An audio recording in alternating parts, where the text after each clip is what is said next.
It's funny to watch the way conservatives are reacting to Kamala Harris's running mate, Tim Walz. All over social media for the last week and a half, conservatives, Hugh Hewitt, by the way, has been one of the worst ones. They've been talking about the fact that Kamala blew it, Walz is dragging the ticket down. He is an unmitigated disaster, they say. And they say that because they're trying to manifest it, okay? It's not an actual thing that's happened. Walz has actually helped the ticket continue to get more popular. But they're presenting it as if he's a drag on the ticket, trying to convince people he's a drag on the ticket so that maybe he becomes a drag on the ticket. Nevertheless, he has a net favorability rating of plus 4%. So even with their swift boat attacks on his military record, even with the media working with them, including, by the way, some media on the left trying to make a big deal of a DUI he got 30 years ago, none of that has affected Tim Walz's popularity.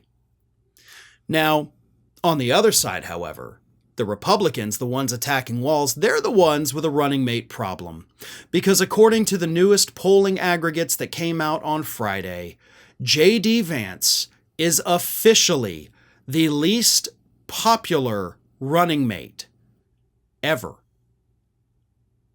He is now officially less popular, less liked across the country than Sarah Palin.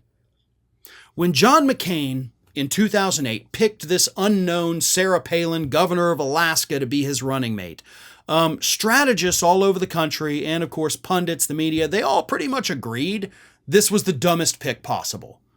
It's absolutely horrific. Yes, you're an old, crotchety man. You needed the younger energy of Sarah Palin, but instead she just brought a whole new level of stupid to politics that, for the record, helped usher us into the Trump years. But she's still, at her worst, her favorability was only a net negative 4%, which means, yes, most people disliked her, but it was only a 4-point difference between unfavorable and favorable. Not too bad in today's modern politic. However, J.D. Vance has now crushed that. In fact, he has more than doubled it. When J.D. Vance was first announced as Donald Trump's running mate, he had a favorability rating of net negative 3%. Today, well, Friday I guess it was, that number is now negative 9.3 points. So there is a 9.3 percentage point gap between those who view him unfavorably and those who view him favorably.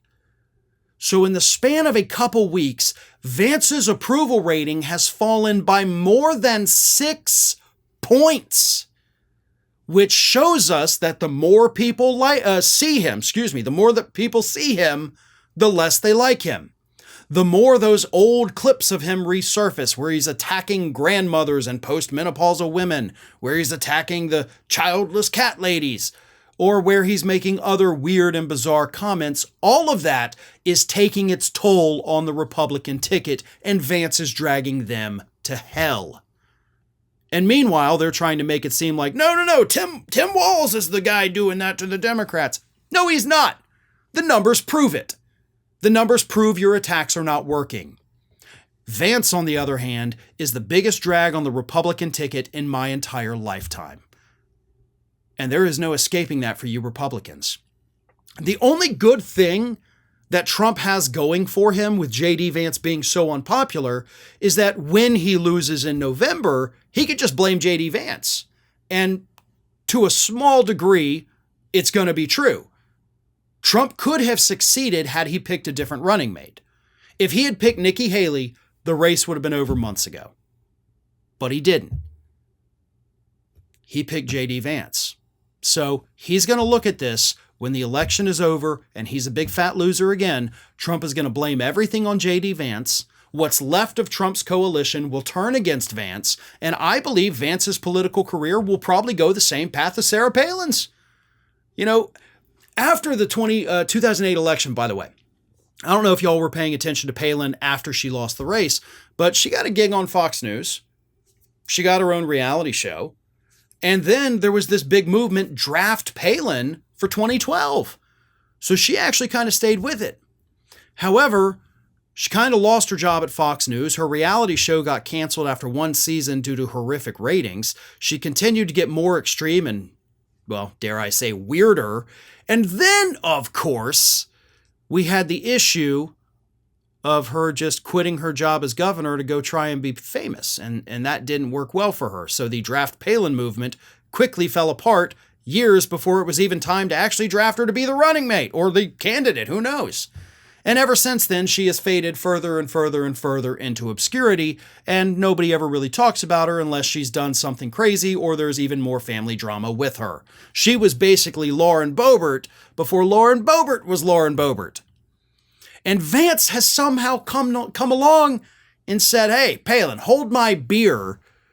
I'm going to be even worse than you. I'm going to be a bigger drag than you. Now that takes talent. To be this bad at politics, I mean, it's not surprising for people on the right, but it does make you wonder, what is the media withholding from us? Let's not forget, was it now 2 weeks ago, got their hands on the vetting materials that the Trump campaign had for J.D. Vance and just chose not to release it. Oh, it was hacked information. We don't want to betray anybody. Y'all didn't hesitate with the DNC hack. You published all of it. Talked about it for months. Still talk about it sometimes to this day. Same thing happens to the Trump campaign, showing what they knew about J.D. Vance, all the materials they had gone through. You're like, well, of course, we're not going to do that. We don't want to be seen as biased if it's against Republicans. But they'll damn sure do it, and they did it against the Democrats.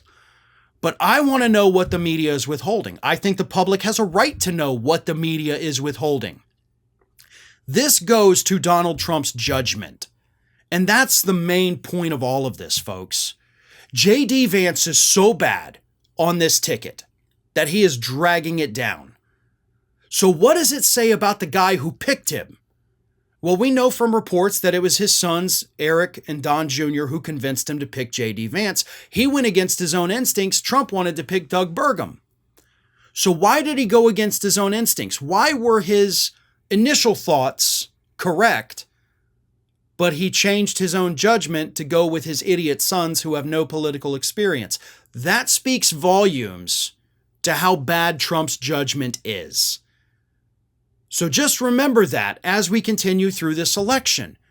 Yes, J.D. Vance is terrible. He's a horrible person. He said horrible things. He has horrible policies, and he's killing the ticket.